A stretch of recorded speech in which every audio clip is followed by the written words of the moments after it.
तो चलिए बच्चों अपन स्टार्ट करते हैं new chapter work power and energy. Right, work power and energy. अब फर्स्ट बच्चों वर्क वर्क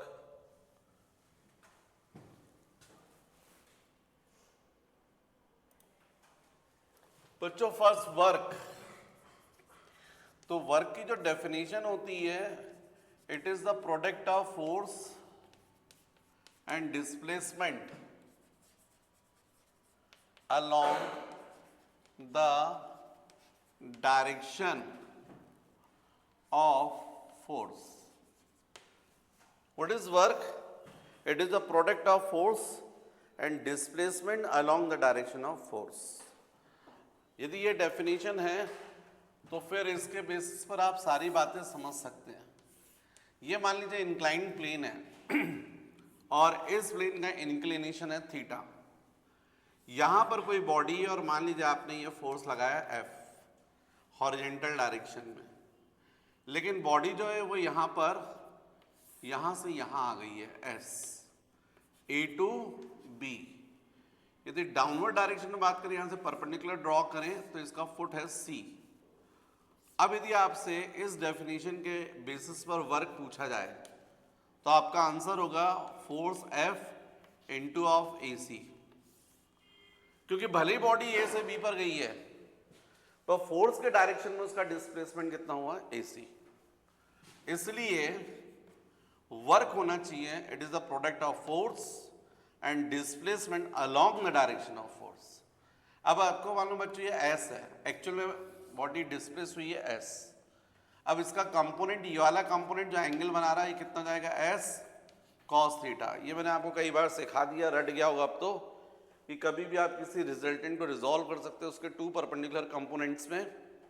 वो कंपोनेंट जो एंगल बनाता है वो कंपोनेंट होता है रिजल्टेंट इनटू cos थीटा, और ये हो जाएगा रिजल्टेंट इनटू sin थीटा। तो स्वाभाविक है work W is equal to जाएगा F इंटू इस AC को हम लोग लिख सकते हैं S cos थीटा। इसका मतलब W इज इक्वल टू होना चाहिए F डॉट S, क्योंकि आपको मालूम है टू वेक्टर्स का dot product A dot B क्या होता है, AB cos theta. AB cos theta को क्या बोलोगे आप, A dot B। FS cos theta को क्या बोलोगे आप, F डॉट S। इसका मतलब ये हुआ कि वर्क कैसी क्वांटिटी है, अब आपके लिए आसान हो गया। तो फर्स्ट पॉइंट तो यही हो गया, work W is equal to F dot S। Second बात हो गई W work, it is a scalar quantity, it is the dot product of force and displacement. मतलब वर्क कैसी क्वांटिटी होनी चाहिए, स्केलर क्वांटिटी होनी चाहिए। थर्ड, यदि मैं आपसे पूछूं इसका डायमेंशनल फॉर्मूला, तो स्वाभाविक वर्क का डायमेंशनल फॉर्मूला आप बता सकते हैं W is equal to F into S. Force के लिए आप बोलोगे MLT माइनस 2 और डिस्प्लेसमेंट के लिए आप बोलोगे L। बाकी रहा सवाल यहाँ पर cos थीटा, तो उसकी तो न्यूमेरिकल वैल्यू होती है, MLT के फॉर्म में नहीं शो करते, इसलिए वर्क का डायमेंशनल फॉर्मूला जाएगा ML स्क्वायर T माइनस 2। तो work W is equal to F dot S। Work it is a scalar quantity. Third, work dimensional formula work ML square T minus 2। Fourth, unit in CGS system, तो CGS system में आप इसकी unit बोलेंगे gram, centimetre square, second to the power minus 2। हालांकि बच्चों इसी को हम लोग अर्ग्स भी बोलते हैं, ERG अर्ग्स। और यदि SI सिस्टम में बात करें तो kg metre square, second to the power minus 2। इसी को बच्चों हम लोग जूल बोलते हैं, जूल। और इनमें रिलेशन भी होता है, fifth 1 joule is equal to 1 kg metre square, second to the power minus 2। Equal है ना ये दोनों। फिर 1 joule is equal to 1 kg क्या होगा, 1000 gram. 1 metre means 100 centimetre square, second to the power minus 2। इसको यदि हम लोग सॉल्व करते हैं तो आ जाएगा 1 joule is equal to 10⁻³ grams into 100 मतलब होता है 10⁻² ऑफ ए स्क्वायर, मतलब 10⁻⁴ सेंटीमीटर स्क्वायर (2), मतलब 1 joule is equal to 10⁻⁷ gram centimetre square (2). 1 joule is equal to 10⁻⁷। ये ग्राम सेंटीमीटर (2), इसको अपन क्या बोलते हैं? आर्ग्स। मतलब हमने प्रूव किया 1 joule is equal to 10⁻⁷ ergs, right. Next fifth, अब जब W इज इक्वल टू हम लोग बोल रहे हैं F.S, तो मतलब W इज इक्वल टू हमको बोलना चाहिए Fs cos theta. What is theta? Angle between force and displacement, right? 6. If theta is equal to of 0, मतलब बॉडी किस डायरेक्शन में डिस्प्लेस हो रही है? along the direction of force. When the displacement of the body is along the direction of force, then work is equal to, तो आपको मालूम है थीटा यदि 0 होगा तो cos 0 कितना होता है? 1। ये cos की कौन सी वैल्यू? मैक्सिमम। यहाँ रखोगे, मल्टीप्लाई करोगे तो वर्क भी कैसा होगा? Maximum, F into S, right. 7th, यदि इसका थीटा इज इक्वल टू 0 का कोई प्रैक्टिकल एग्जाम्पल में बात करूं आपसे तो आप लोग बता सकते हो। Work done by gravitational force on the freely falling body, it is always maximum and positive। क्योंकि कोई बॉडी फ्रीली फॉल हो रही है डाउनवर्ड डायरेक्शन में और उस पर ग्रेविटेशनल फोर्स भी किस तरफ लगता है? डाउनवर्ड। मतलब बॉडी का डिस्प्लेसमेंट किस तरफ हो रहा है? along the direction of force। तो इस वक्त work done by gravitational force जो होगा वो मैक्सिमम होगा, right. Next, if theta is equal to of 90, cos 90 is equal to of 0 और वर्क इज इक्वल टू भी 0। अब इसका यदि आपसे कोई एग्जाम्पल पूछा जाए तो आप बता सकते हैं work done by centripetal force और work done by centrifugal force both are 0। कभी भी बॉडी सर्कुलर पाथ पर जब रिवॉल्व करेगी तो उस पर एक फोर्स लगता है टुवर्ड सेंटर, जिसको अपन बोलते हैं सेंट्रीपिटल फोर्स। और आप सबको मालूम है जब बॉडी सर्कुलर पाथ पर रिवॉल्व करती है तो वेलोसिटी का डायरेक्शन कैसा होता है? टेंजेंशियल। तो स्वाभाविक है कि डिस्प्लेसमेंट तो उसी डायरेक्शन में माना जाएगा जिस डायरेक्शन में वेलोसिटी हो। मतलब फोर्स और डिस्प्लेसमेंट कैसे माने जाएंगे? परपेंडिकुलर। तो थीटा कितना हो जाएगा? 90, और इसलिए वर्क की वैल्यू क्या होगी? 0। तो कभी भी बॉडी सर्कुलर पाथ में जब रिवॉल्व करती है तो work done by centripetal force या work done by centrifugal force ये कैसा होता है? 0। पर इसके अलावा भी अपन एग्जाम्पल बात करें तो आप लोग को मालूम है यदि कुली प्लेटफॉर्म पर जो कुली है लगेज यदि उसके हेड पर है, सिर पर रखा हुआ है और प्लेटफॉर्म पर मूव कर रहा है और आपसे क्वेश्चन किया जाए कि बताओ इस सिचुएशन में वर्क डन बाय कुली कितना होगा, तो अकॉर्डिंग टू फिजिक्स उसका वर्क 0 माना जाएगा। क्योंकि जो लगेज है वो उसके सिर पर है, इसलिए वो फोर्स किस तरफ लगा रहा है? उसको उठाने के लिए अपवर्ड। लेकिन मूव कैसा कर रहा है प्लेटफॉर्म पर? हॉरिजेंटल। मतलब फोर्स और डिस्प्लेसमेंट कैसे हैं? परपेंडिकुलर। तो डेफिनेटली वर्क डन बाय कुली क्या माना जाएगा? 0 अकॉर्डिंग टू फिजिक्स। इसी वाली सिचुएशन में यदि work done by gravitational force या वर्क डन बाय वेट वो कितना होगा? तो वो भी 0 होगा, क्योंकि वेट या ग्रेविटेशनल फोर्स कैसा होगा? डाउनवर्ड, और मूवमेंट कैसा हो रहा है? हॉरिजेंटल।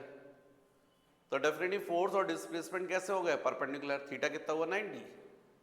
तो इसी सिचुएशन में work done by gravitational force भी कितना होगा? 0। Next 8th case, if theta is equal to 180, cos 180 is equal to of -1,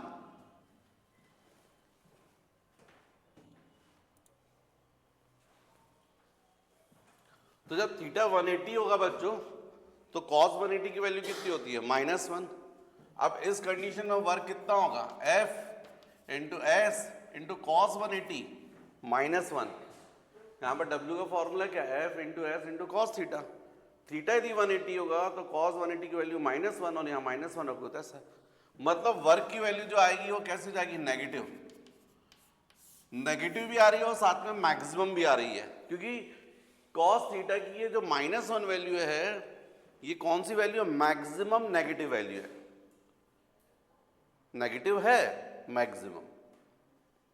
cos theta की मैक्सिमम पॉजिटिव वैल्यू कितनी होती है? +1, और मैक्सिमम नेगेटिव वैल्यू कितनी होती है? -1। तो जब यहां पर मैक्सिमम वैल्यू रखकर मल्टीप्लाई करोगे तो प्रोडक्ट भी मैक्सिमम होगा, लेकिन कैसा? नेगेटिव। मतलब इस सिचुएशन में वर्क जो रहेगा मैक्सिमम नेगेटिव। तो इसका कोई practical example, for example work done by friction, क्योंकि कभी भी बॉडी मूव करती है तो जो फ्रिक्शन होता है वो हमेशा मूवमेंट के कैसा होता है? अपोजिट। डिस्प्लेसमेंट के कैसा होता है? अपोजिट। इसीलिए वर्क डन बाय फ्रिक्शन कैसा माना जाता है? Negative, right. इसके अलावा यदि आप देखो किसी बॉडी को यदि आप अपवर्ड थ्रो करते हो, अपवर्ड थ्रो करने में नो डाउट आपने फोर्स अपवर्ड लगाया, डिस्प्लेसमेंट भी अपवर्ड हो रहा है, इसलिए आपने कैसा वर्क किया? पॉजिटिव। लेकिन जब बॉडी ऊपर जा रही है तो ग्रेविटेशनल फोर्स किस तरफ लग रहा है? डाउनवर्ड, मोशन के अपोजिट। इसलिए work done by gravitational force क्या माना जाएगा? Negative, right. ये हो गया बच्चों 8th। 9th point, work done bye constant force. Work done bye constant force. Constant force, यदि इसके लिए हम ग्राफ स्केच करेंगे तो ऐसा आएगा, F और ये डिस्प्लेसमेंट। पूरी जर्नी में फोर्स कैसा है? कांस्टेंट। कोई प्रैक्टिकल एग्जांपल, जैसे कोई बॉडी किसी टावर से फ्रीली फॉल कर रही है, तो उसके ऊपर कौन सा फोर्स वर्क कर रहा है? ग्रेविटेशनल फोर्स, जिसको आप बोलते हैं mg। मतलब पूरी जर्नी में फोर्स कैसा है? कांस्टेंट। साथ ही साथ डिस्प्लेसमेंट हो रहा है, तो ग्राफ तो जो बनेगा वो ऐसा ही बनेगा। 0 पोजीशन पर भी जितना फोर्स, आफ्टर 1 मीटर भी सेम फोर्स, आफ्टर 2 मीटर भी same force, mg mg mg। अब यदि आपसे पूछा जाए कि बताओ ये जो यहां से यहां तक S1 से यदि कोई बॉडी S2 तक डिस्प्लेस हो रही है, और यदि ये ग्राफ है, तो इस ग्राफ का ये एरिया क्या शो करेगा? ये कौन सा ग्राफ बोला जाएगा? Force displacement graph, FS graph बोलेंगे इसको। क्या बोलेंगे? Force displacement graph. और इस ग्राफ का यदि हम डिस्प्लेसमेंट एक्सिस से जो एरिया कवर हो रहा है, ये एरिया, ये पूछे क्या शो करेगा? एरिया। तो आपको मालूम है ये दिख रहा है आपको, या तो आप इसको रेक्टेंगल बोल लीजिए या स्क्वायर बोल दीजिए, जो भी आपको बोलना है। तो अब ये हाइट जो है वो क्या हो गई आपकी? F फोर्स, और ये कितना दिख रहा है आपको? S2 माइनस S1, मतलब S डिस्प्लेसमेंट है ना। मान लीजिए बॉडी यहां से यहां तक डिस्प्लेस हुई है, x1 टू x2, तो डिस्प्लेसमेंट S हो गया। तो आप क्या बोलोगे? F इंटू एस, और फोर्स इंटू डिस्प्लेसमेंट क्या होता है? वर्क। इसका मतलब ये एरिया क्या शो करेगा? Work done. तो कभी भी फोर्स डिस्प्लेसमेंट ग्राफ जो होता है उसका डिस्प्लेसमेंट एक्सिस के साथ में जितना एरिया कवर होता है वो क्या शो करता है? Work done, right. कॉपी कर लीजिए। मतलब अपने को एक कॉन्सेप्ट क्लियर हो गया कि हमेशा फोर्स डिस्प्लेसमेंट ग्राफ जो होता है उसका डिस्प्लेसमेंट एक्सिस के साथ में जितना एरिया कवर होता है वो क्या शो करता है? Work done. मतलब कभी भी हमको फोर्स डिस्प्लेसमेंट ग्राफ दिया हो तो केवल क्या करना चाहिए? उस ग्राफ का डिस्प्लेसमेंट एक्सिस के साथ में एरिया फाइंड कर लेना चाहिए। जो भी एरिया आएगा वो क्या शो करेगा, वर्क डन। तो नेक्स्ट है work done by variable force. अब अभी पिछले उसमें अपन ने ऐसा देखा, मान लीजिए, लेकिन फोर्स चेंज हो रहा है। आपके सामने ग्राफ देखो, ऐसा दिख रहा है कि यहाँ पर जो फोर्स था कम था, उसके बाद जब बॉडी और आगे मूव करी तो फोर्स बढ़ गया, फिर और बढ़ गया। फिर मान लीजिए ये जो है बॉडी यहाँ पर S1 से लेके S2 तक मूव करी है और इतने में हमको फाइंड करना है वर्क डन। तो आपको क्या करना पड़ेगा, ये एरिया निकालना पड़ेगा, ABCD। ये एरिया क्या शो करेगा, वर्क डन। तो अब प्रॉब्लम है कि वर्क निकालने के लिए आपको क्या चाहिए, एरिया चाहिए, ABCD, है ना, क्योंकि अपन को समझ में आ चुका है कि एरिया क्या शो करता है, वर्क। लेकिन अब प्रॉब्लम है कि ये तो रेगुलर शेप नहीं है, इसका एरिया कैसे फाइंड करोगे। तो बच्चों इसका एरिया फाइंड करने का मेथड ये रहता है कि हम इस तरीके से एक स्ट्रिप इमेजिन करेंगे, स्ट्रिप। और इस स्ट्रिप को आप देखें रेक्टेंगल शेप में दिख रही है क्या, इसकी जो हाइट होगी उसको अपन बोलेंगे F, और जो ब्रेड्थ दिखाई दे रही है उसको हम बोलेंगे DS। यदि अब इसका एरिया निकाल लो तो ये जाएगा DA। अब पूरा एरिया निकालना है तो कैसे निकालोगे, इस स्मॉल एरिया का इंटीग्रेशन। तो आप बोलोगे इंटीग्रेशन ऑफ DA। कहां से कहां तक इंटीग्रेशन, S1 से लेके पूरा S2 तक, ये लिमिट यहां रख दोगे। अब ये DA कितना होगा, तो F इंटू DS। तो अब वर्क हो जाएगा इंटीग्रेशन, DA की जगह जाएगा F into of DS from S1 to S2। तो मेरी बात को ध्यान रखना, जब क्वेश्चन में आपको कांस्टेंट फोर्स दिख रहा है तब आप वर्क डायरेक्ट निकाल सकते हो, फोर्स इनटू डिस्प्लेसमेंट करके। लेकिन यदि क्वेश्चन में फोर्स वेरिएबल दिख रहा है तो फिर आप डायरेक्ट वर्क नहीं निकाल सकते। फिर आपको वर्क कैलकुलेट करने के लिए फोर्स का क्या करना पड़ेगा, integration with respect to DS, limit रखनी पड़ेगी S1 से S2 तक, तब जाकर आपका वर्क निकलेगा। यदि कांस्टेंट फोर्स हो तो वर्क डायरेक्ट आ जाता है, फोर्स इनटू डिस्प्लेसमेंट।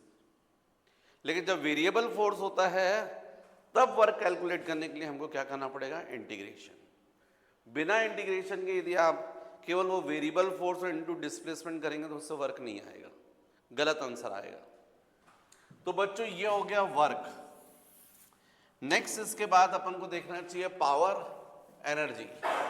लेकिन मैं एक्चुअली में अभी तुम लोग को पावर नहीं, पहले एनर्जी पढ़ा रहा हूं, ज्यादा अच्छा है। तो पहले एनर्जी समझ लीजिएगा।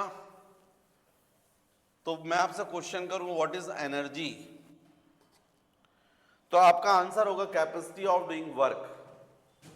यदि मैं आपसे पूछूं एनर्जी तो आपका आंसर होगा capacity of doing work is called energy. Energy किसको कहते हैं, तो वर्क करने की कैपेसिटी को एनर्जी कहते हैं। अब फिर भी बच्चों को क्लियर नहीं है कि सर क्या चीज बोल रहे हो आप, कैपेसिटी मतलब क्या समझे इसको। तो ठीक है बच्चों, इसके बाद एक और चीज देखो, पावर भी आ रहा है। अभी मैं पावर की भी डेफिनेशन बताने वाला हूं, वो होता है वर्क अपॉन टाइम। जब ये फॉर्मूला बन रहा है तो ये फॉर्मूले में आप समझो कि पावर एक्चुअली वर्क के इक्वल है, लेकिन कौन सा वर्क, जो 1 सेकेंड में किया जाए। If T is equal to 1 then P is equal to W। 1 second में आप जितना वर्क करोगे उसी को बोलते हैं पावर।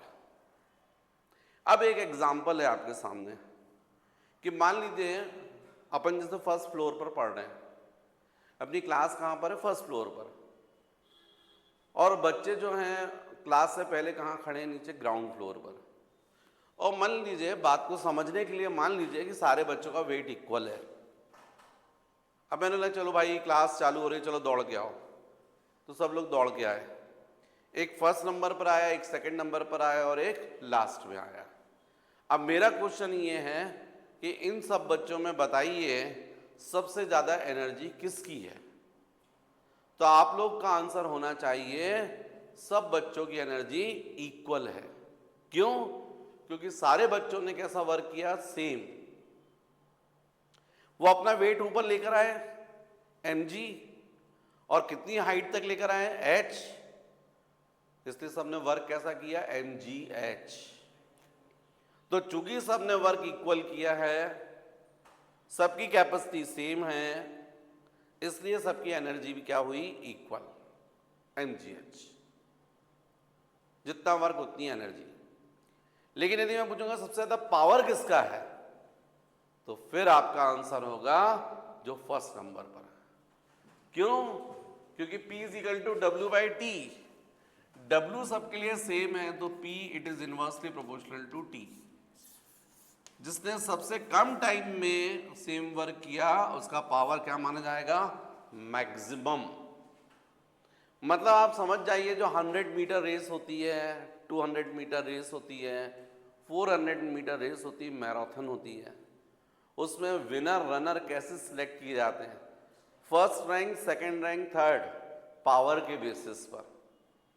क्योंकि जब रेस कंप्लीट की तो सबने वर्क तो सेम किया है, इक्वल किया है, लेकिन जिसने फर्स्ट नंबर पे किया उसका पावर क्या माना जाएगा, मैक्सिमम। राइट? तो एनर्जी का मतलब आपको समझ में आया, capacity of doing work is called energy. Capacity of work. Right? अब तब मैंने ऐसा बोल दिया है कि इसका मतलब एनर्जी मतलब वर्क, और वर्क कैसी क्वांटिटी है, स्केलर। इसका मतलब है एनर्जी भी क्या हो गई, स्केलर क्वांटिटी हो गई। इसका मतलब एनर्जी का भी डायमेंशनल फॉर्मूला क्या होगा, डायमेंशनल फॉर्मूला ऑफ एनर्जी।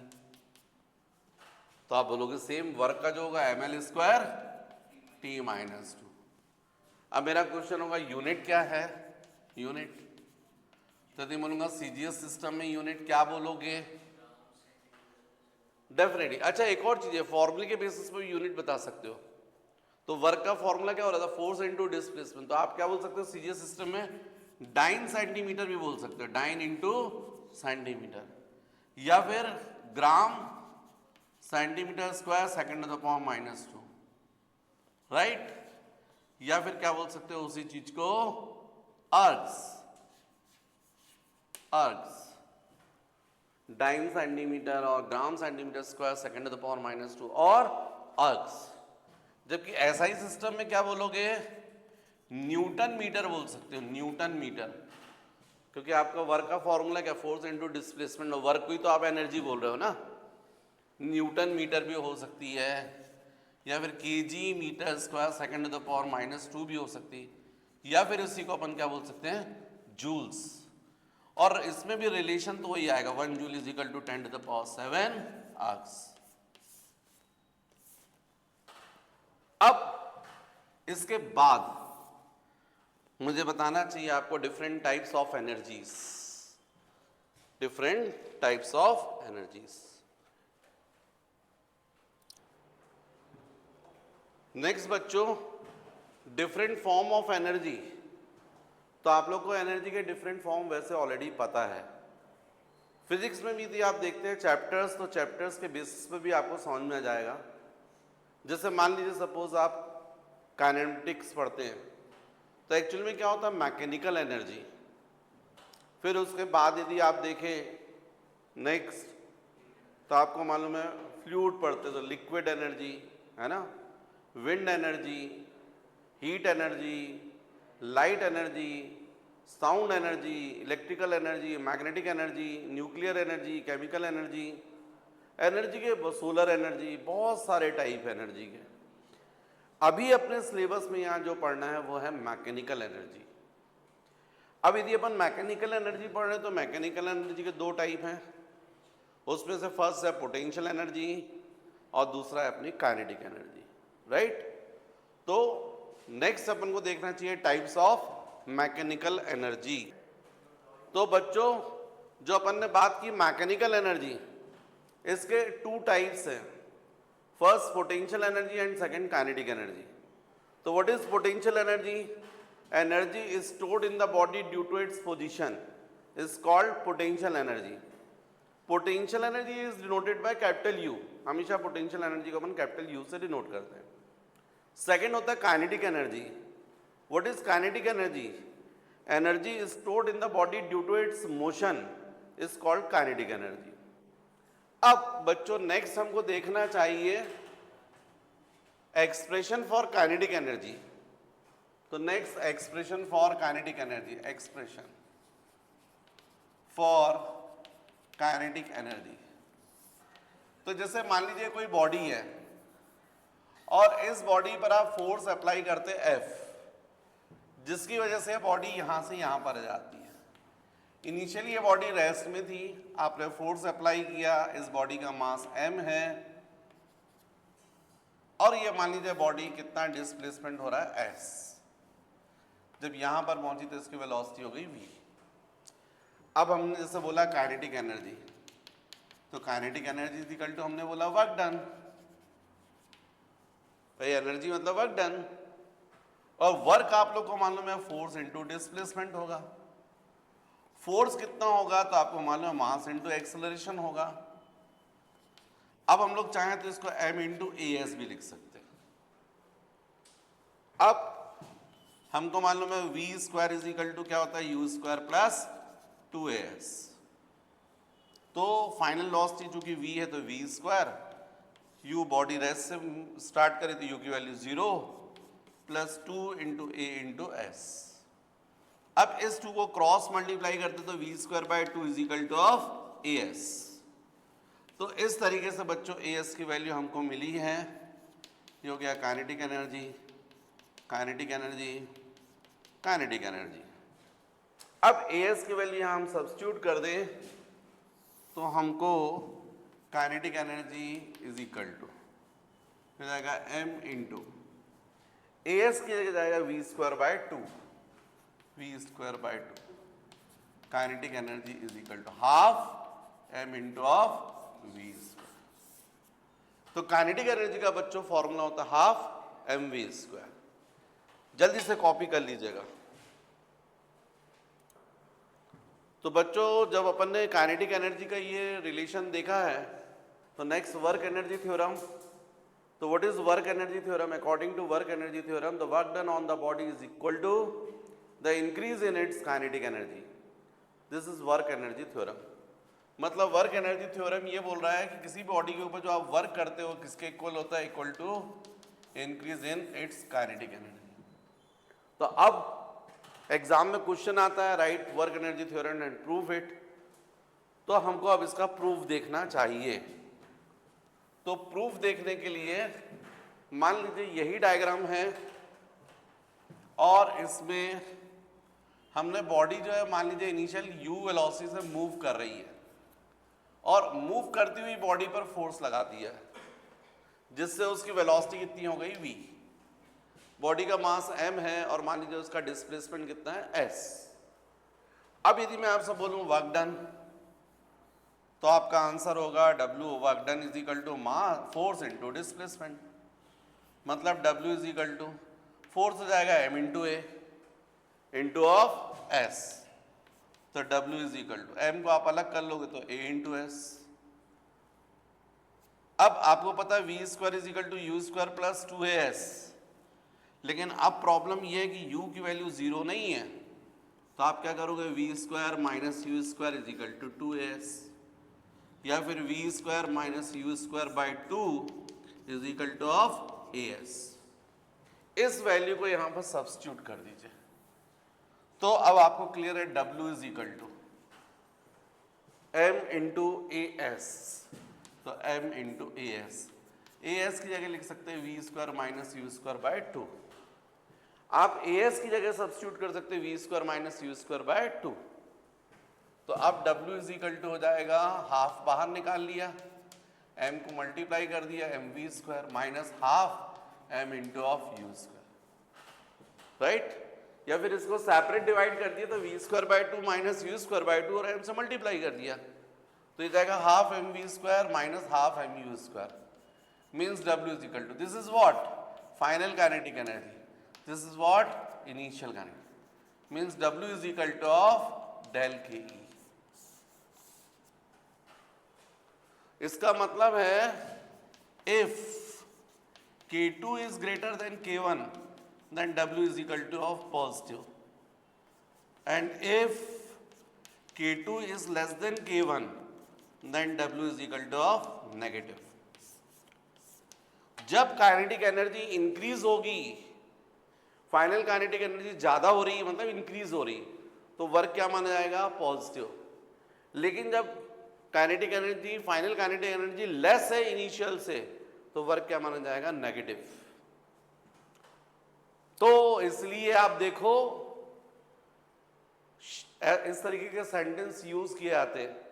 एक work done on the body then it is taken as positive, but if work done by the body, by the system, then it is taken as negative. जब आप किसी system पर work करते हो तो क्या माना जाता है? पॉजिटिव. आप साइकिलिंग कर रहे हो, साइकिल चला रहे हो, तो आपको मालूम है साइकिल की वेलोसिटी क्या होगी? बढ़ेगी. मतलब आपने वर्क कैसा किया? पॉजिटिव. लेकिन आप पैडलिंग नहीं कर रहे हो, साइकिल चल रही थी, आपने पैडलिंग छोड़ दी, अब सिस्टम वर्क कर रहा है. सिस्टम मतलब फ्रिक्शन. आपको मालूम वेलोसिटी क्या होती जाएगी? डिक्रीज. मतलब फ्रिक्शन कैसा वर्क कर रहा है? नेगेटिव. सिस्टम कैसा वर्क कर रहा है? नेगेटिव. तो जब हम वर्क करते हैं तो पॉजिटिव, और जब सिस्टम वर्क करता है तो negative. Work done on the system it is taken as positive, work done by the system then it is taken as negative. Right? तो आप ऐसे मेमोरी में रख सकते हो. जैसे आपके घर में भी तो होता है, आप काम कर रहे हो और आपका भाई है या बहन है, आपको मम्मी ने बोला यार ये वाला काम करो, अरे लड़ने लग जाते हो भाई, अरे हम ही हमको काम को बोलते हैं, उसको कुछ काम नहीं बोल रहे हो. पता चला वो छोटा भाई या छोटा बहन जो है वो भी लड़ने लग जाते, अरे हमारा काम नहीं दिख रहा, हमने ये काम किया, हमने वो काम किया, तुमने क्या किया, तुमने नहीं किया. आप अपने काम को काउंट कर रहे हो, उसके काम को निगलेक्ट कर रहे हो. आपने अपने वर्क को प्लस माना, उसके वर्क को माइनस. उसने भी वही किया, उसने अपने वर्क को प्लस माना और आपके वर्क को माइनस.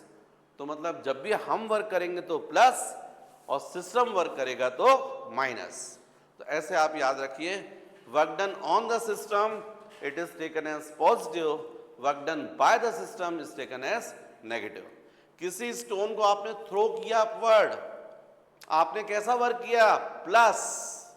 लेकिन उसी वक्त ग्रेविटेशनल वर्क कैसा कर रहा है? माइनस.